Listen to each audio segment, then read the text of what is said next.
Hello, hello, everybody. Welcome to SOS Small Business Success Podcast.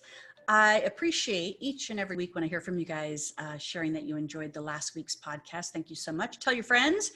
You guys, this is designed to be really simple information to be able to help us grow and prosper and not get so overwhelmed by some of the things that we understand can make business difficult today. So welcome aboard to the SOS Small Business Success Podcast. We really cater to service business industries, beauty and wellness industries in regards to the topics that we talk about each and every week. I'm your host, Bonnie Bonadeo. So glad to have you here. And again, thanks for the messages when you share with me that you enjoyed the podcast. You know, for 5 years, I did a podcast called Beauty Inside Now. Actually, it wasn't a podcast. It was a live radio show. So I was on the air every week with Beauty Inside and Out. And we talked a lot about, you know, the up and coming new trends in beauty, the new products, new technology in beauty. But the truth is where I really felt like we needed more support was in the everyday business side of beauty. When we look at how our businesses might be struggling because we're working so much in our businesses that we don't have time to work on our business. And the SOS coaching program and this podcast is designed to be able to have you see the simplicity of things that you can take on with your resources, time, money, and energy to be more successful at running the business and not always just working in the business. So we say that the SOS stands for the strategic opportunity for success, and that the strategies that we talk about each and every week fall into these five keystone areas, or these 5 pillars, and it's sales, operation, mindset, marketing, and education.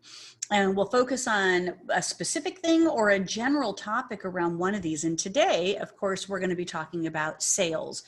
And sales is always kind of it's an interesting conversation, and most of us try to avoid having the conversation around sales. And most of us try to avoid thinking that we have to be selling. But the truth is, if you're not selling, you're not surviving. Okay, you got to be selling to survive. So our title today is Learning to Fish. All right, learning to fish. And you guys have all heard that expression, right?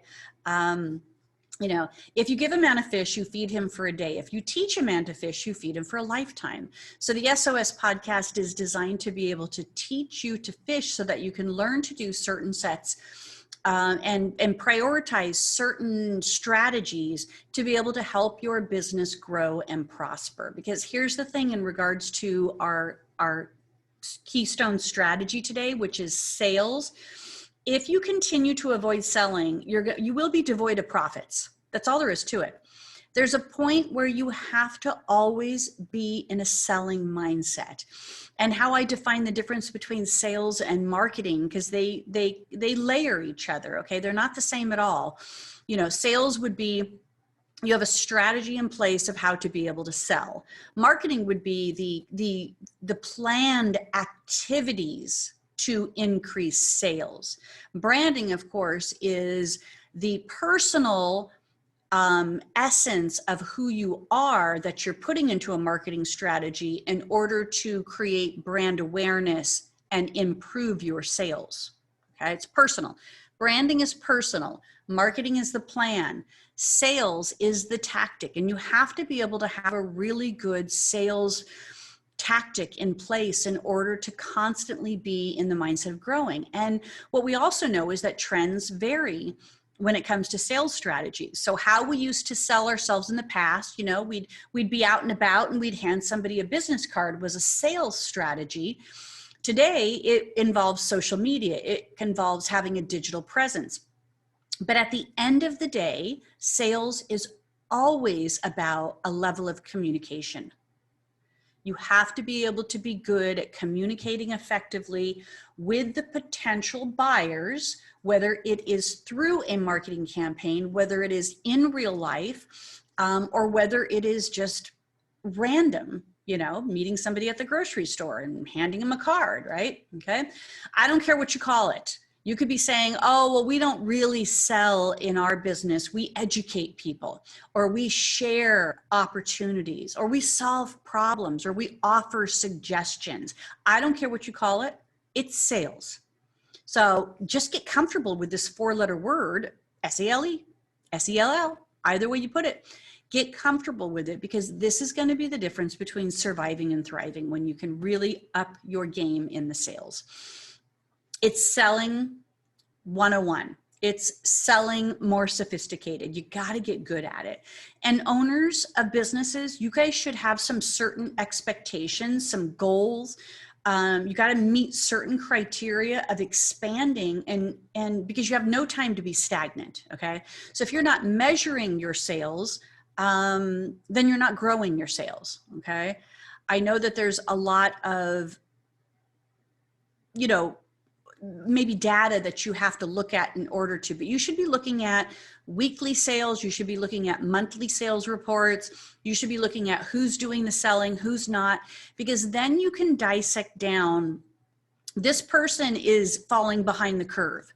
This person is doing a really good job. I'm going to match those two up, and I'm going to say, hey, why don't you show them or shadow them or do something to be able to support them in being more confident? Because I'm going to say sales is part skill set and it's part confidence.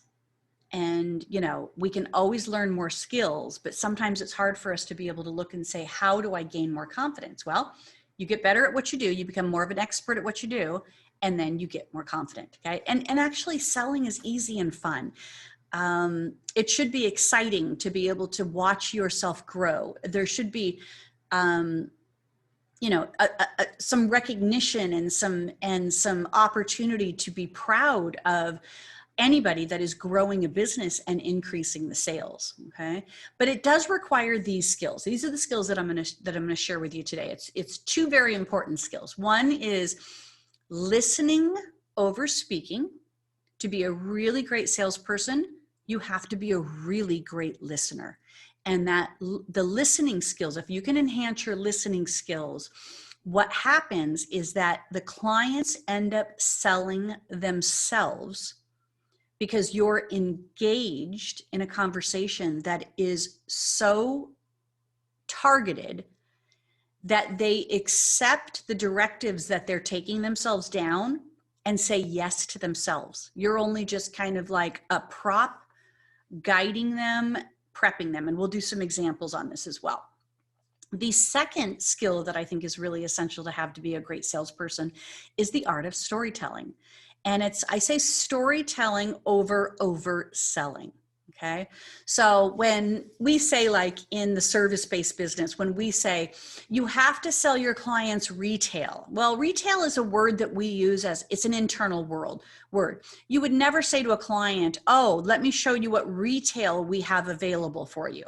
Okay. You'd never use that word to a client, but you would be like, let me show you what home care, or let me show you what products, okay, that we have available for you, type of thing. So if you learn to storytell over selling, I think you're going to realize that it's actually fun and it's not that difficult. And the client is in fact selling themselves in there. Now, today we're going to touch base on this storytelling part of it, because good listening skills is an art as well, but you have to practice that. You have to practice the art of listening. And what you have to listen for is where they need support, where they need help, where they're asking questions, and where you're filling in the blanks for them. Okay.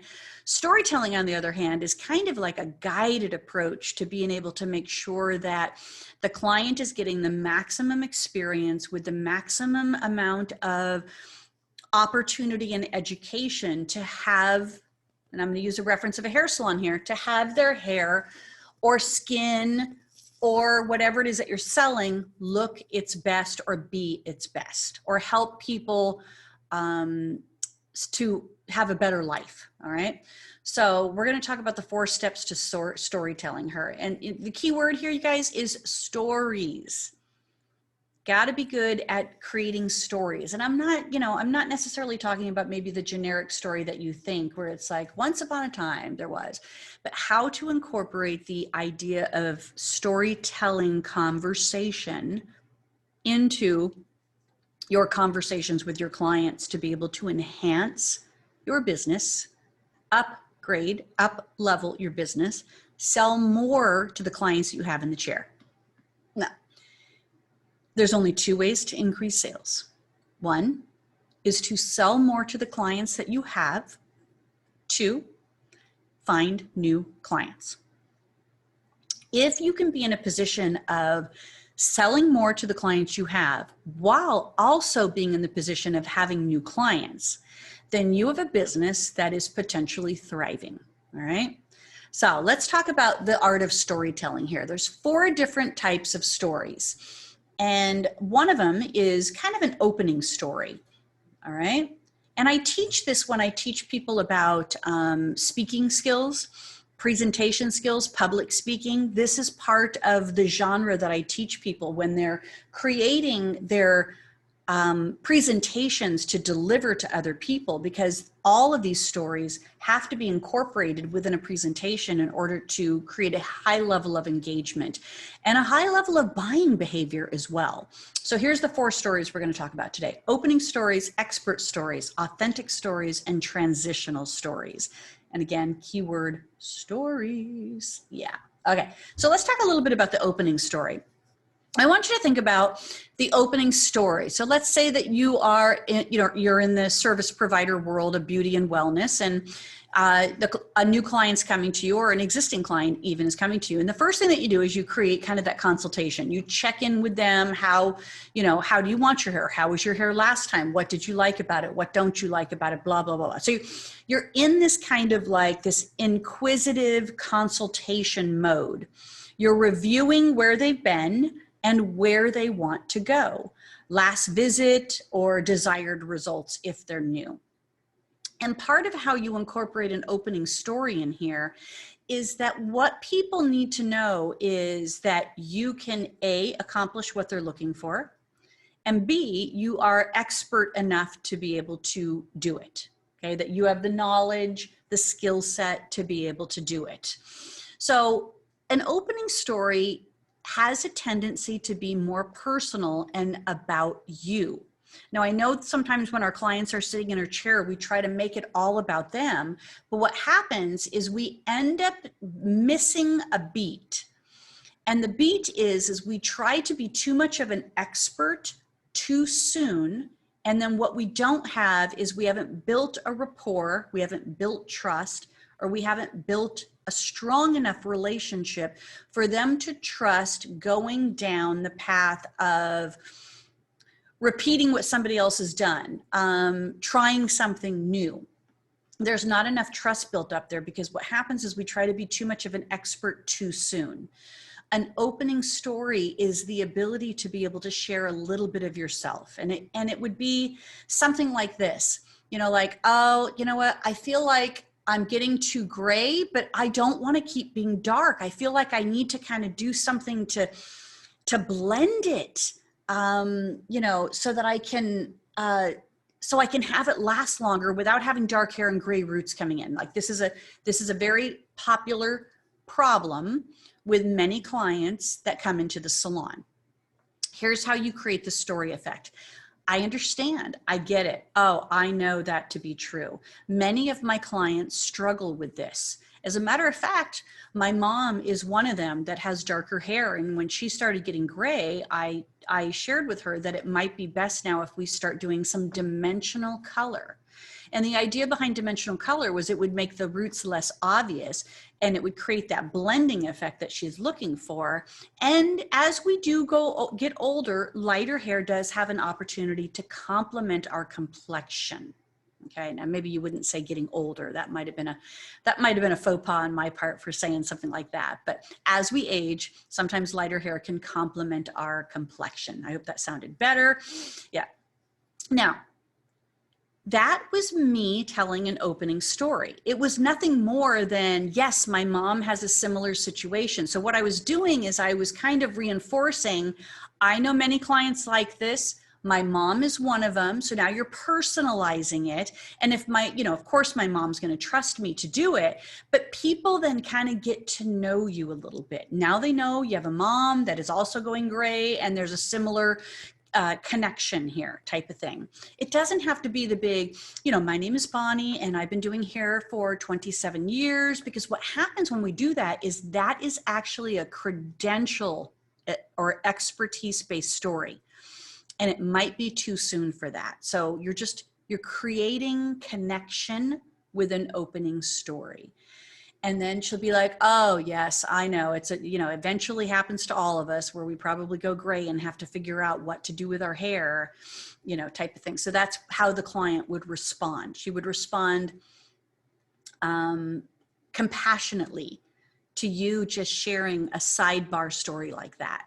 And what that's doing is it's creating a plan for you to unfold over the course of the appointment to provide that extra support, that extra way of taking things on so that they can trust you. What happens a lot of times in this initial consultation is that we might ask too many questions too fast. And then what we do is we showcase judgment over empathy. So the opening story is designed to avoid a bit of judgment and open up more to empathy. So when you say things like, I understand, I get it, I know, then what you're doing is you're being empathetic with that client instead of saying, yes, so what we would do is a dimensional color, and it would, it will be 3 hours, and our cost for that is $250, and then you need to come back every 4 to 6 weeks. Okay, so yes, those are all expert things that you need to eventually share with them, but not maybe on the front end. You want to be able to get that empathetic buy-in first, that they're like, you know what, let's do it. I think I'm ready for something a little different, because at this point, when they say yes, they're trusting you. Okay, then now you have to be able to share the plan of how you're going to take them through this new course of action with their hair. And then you're getting buy-in once you've shared the plan. Okay, so be careful of asking too many questions that benefit you and not the client too soon, that are portrayed as judgment over empathy. So if you asked a question like this and you just said, well, have you ever had highlights before? And they go, I think back in the day when we were kind of doing, like highlights through caps, I had it highlighted then, but I didn't really like it. It always looked too raw for me. And then you immediately go into, oh no, we don't do it like that. That's not empathy, that is judgment.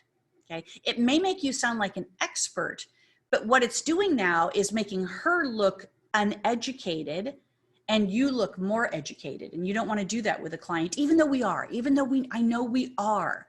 You want to bring them into the story. So this is where you're going to open up a story loop and you're going to say, yeah, I understand that was how they did it back in the day. And what they did was they pre-lightened the hair to a pretty significant lightness. So there was very much a contrast. Today, what we do is we manage the way that the color is being lightened to a degree that it creates more of a dimensional look. So not every highlight is going to be the same color. We're going to use varying colors to be able to create that multi-dimensional look on you so that it creates more of a blending effect. Now I'm educating her. Now I'm going into the expertise story.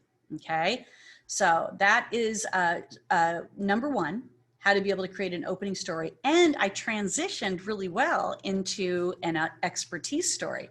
All right, so number two is authentic story. An authentic story is, it's really saying it's okay to be a little personal. They want to know you, okay? And the more that they know you, the more they trust you, the more they spend with you. So there's an indirect approach to authentic stories. Not let me tell you about me, my hair, my mom, my sister, more personal related than, then if they have to, then they might get the chance to be able to ask about you, okay? So the indirect approach is something like, many of my clients have made this transition successfully and they're very happy with the results and they don't worry about their gray as much. Okay, so you're kind of showcasing yourself as the expert because you have many of these clients, but you're also sharing that many of your clients are there. This is the type of clientele that you do. Now you're building more trust with that particular client in the moment, okay? Now, other authentic stories can be just transitioning where if they start asking a little bit more about you, answer. You shouldn't have to necessarily be bringing up you in authentic stories. Authentic stories are just really a situation of, I recently had a client that, you know, was almost 50% gray, far more than you. And they were ready to make the transition just to go gray. And it didn't happen overnight. It was a transition that we did over, 3 to 6 months in order to get the best results and have her be happy with it, where she wasn't, at all disappointed with her hair. So listen, at any time, since we all end up going gray at some point, at any time that you want to make this transition, let me know. We'll talk more about that too. Okay. So authentic stories can be sharing a little bit more about the type of work that you do, or something more personal type of thing. Be careful though not to have it be too much information or too much personal information, or unrelated to building trust in that relationship of provider and client. All right. Be careful that it could be too much. I understand that clients want to know about you, like, oh, are you married? Oh, do you have kids? Oh, did you get the COVID vaccination? Like, these are probably simple questions that clients ask. And it's okay to answer the questions. You don't want to necessarily be the one that's sharing all of your personal history to a client without them maybe showing some interest or engaging in wanting to get to know you a little bit more. But part of the problem, if they're not saying yes to certain things that you're doing, like pre-booking, buying home care, maybe making bigger transitions that they're kind of wanting to do, but they're not quite there yet, it's most likely because maybe they don't feel as comfortable with you person to person. And you might need to get a little bit more personal, and that would be an authentic story, okay? Authentic stories are sharing sometimes the struggles, the hardships, the overview of why you do what you do, how you've done it in the past, what you've seen as a struggle for other people type of thing. Those would be considered authentic stories, all right? And then of course there is, which we've talked about a little bit here, because everything can lead to an expert story. You don't always want to start out with an expert story, but it will lead to an expert story.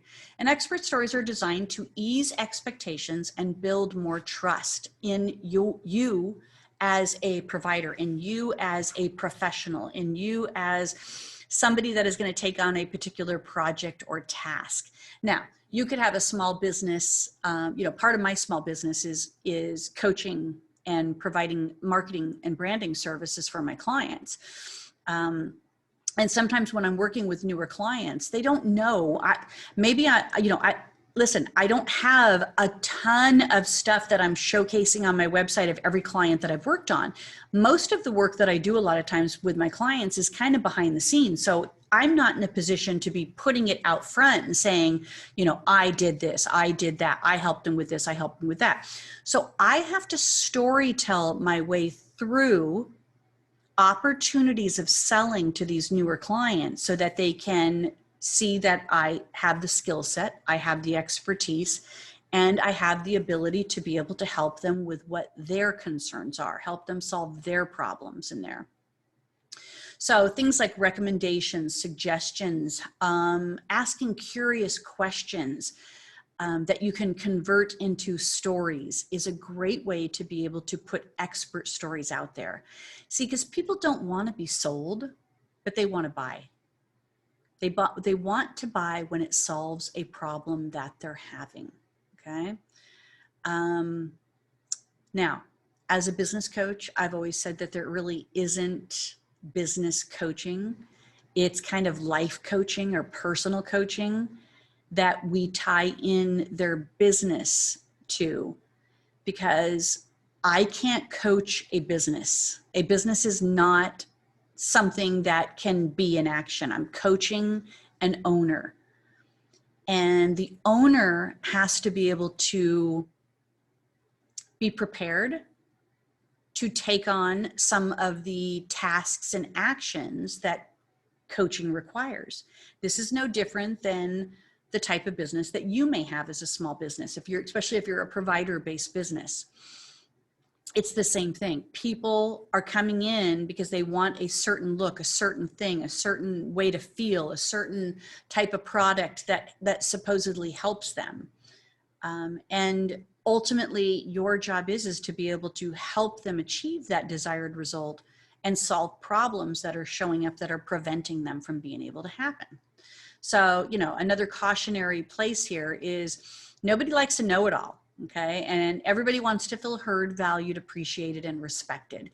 So in the expert stories, which again, like I said, I don't recommend you start out with expert stories, but in expert stories, you still have to have empathy and compassion show up in those stories in order for people to build that trust bridge with you. Okay. You still got to do that because you're ideally, the reason why people say yes to you is because they feel as though they have a relationship with you and that they trust you. And storytelling is a great way to be able to bridge that gap of traditional communications. All right. And then of course, the final story is transitional stories. When you're ready to share the plan with them, a transitional story is really good. So you could say something like, so I shared with you early on some of the ways in order to have your hair, your color last longer and to be able to have, the body or the smoothness that you're looking for, whatever their concerns are. Okay. Now you're going to share the plan with them. And the plan that you're going to share is what you recommend. Come back in 4 to 6 weeks. Here's the date, 4 weeks out, and here's my dates for 6 weeks out. Come back somewhere in between this timeline here. I'm going to recommend some home care products for you that are going to help to create, that longevity that you're looking for. Or you can say things like transitional stories are really good when you're sharing other people's stories. So it could be something like 9 out of 10 of my clients are wanting to control their frizzy hair. These are the products that I recommend for those clients that really don't like when the humidity's high and are looking to have more manageable hair. Okay. You guys, that's a story. All right. There's nothing more to that. There's a story. So share other people's stories and get the conversation back on when you're referencing upgrades, why you'd want to upgrade them to maybe better quality products or a mask, a toner, a serum type of thing. Share stories when you're looking for them to be able to pre-book. Okay. And so let's say it's this client that they've been trying to get in with you and they call and you have to book them 2 or 3 weeks out, but they kind of have been resistant to be able to pre-book. So this would be the great opportunity and say, tell me a little bit about what you have coming up over the next 2 months so we can look at your next appointment, or you could share something like, I'm going to be on vacation coming up, so I want to make sure that we can book you before I leave for vacation. That's a great way. And then of course they're going to say something like, oh, where are you going on vacation? And then now you've converted it to an opening story. You've opened a new story loop. You've converted it to an opening story and you're getting personal with them and it's leading to an authentic story, which then takes you back to an expert story and you're transitioning into, I have to be able to make sure this client pre-books. Okay. Or I have to make sure that this client is buying home care. All right. This is also called seeding the offer. All right. So you're planting seeds to be able to have the client kind of fit into a perfect plan to have their hair look its best at all times.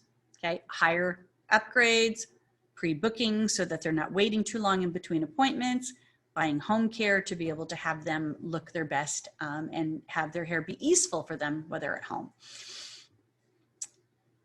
All of these transitional stories help for you to get them to get to know you a little better, for you to get to know them a little better. And it builds trust through opening empathy and expertise stories. They're ready to hear what the plan is at this point, and they're ready to understand what's next. Okay, so it's a great way to be able to kind of transition to the close of your appointment as well. Okay. So those are the 4 stories that I wanted to talk about today. I've got a couple opportunities for you guys to expand on that a little bit, because when you learn to fish and storytell, success comes faster, and frankly, it comes easier as well. It comes easier and it comes faster. Now, I built an entire masterclass on storytelling. So it's tied to a lot of clients that I have that I teach them how to be really fantastic, powerful presenters. But it applies to any arena where you're selling yourself, selling services, selling products, selling your business. Okay. And the series is called Building Your Brand with Stories. It's $27. It's a masterclass on the art of storytelling. And you can go to bonniebonadeo.com/events and click on that storytelling icon, and it will take you to the actual masterclass that you can listen to at your convenience, because it's an on-demand featured class on there. Or you know what? You can join me on July 26th and August 2nd, and we're going to be talking about the secrets to hiring success, because I know hiring has been a big problem. Now, I want to tie in sales to hiring. If you're looking for new staff right now, it means that you have to sell people on why your business is better to come work for than, say, another business. So even in this hiring conversation that we're struggling with right now, I promise you it's a version of sales, and I'm going to show you how storytelling to be able to get hiring going and getting better results from hiring is also very relevant. So this is a masterclass. It's going to be July 26th at 12 p.m. Or I'm going to repeat it again on August 2nd at 6 p.m. Eastern times. And again, it's called SOS Secrets to Hiring Success. And if you are interested in either one of those classes, you can go to saveoursalons.com, saveoursalons.com. If you sign up for this class, it's $25 for the masterclass fee. If you sign up for either one of those sessions, you will get the free boot camp. Okay, and I'm going to do the boot camp live August 3rd through 6th. So you're going to get 4 extra days of being able to, we're going to break it down a little bit more so that you can kind of really see what of these strategies do you need to be doing in order to get some new support, new help, new staff, new team, new crew on board with you. Okay.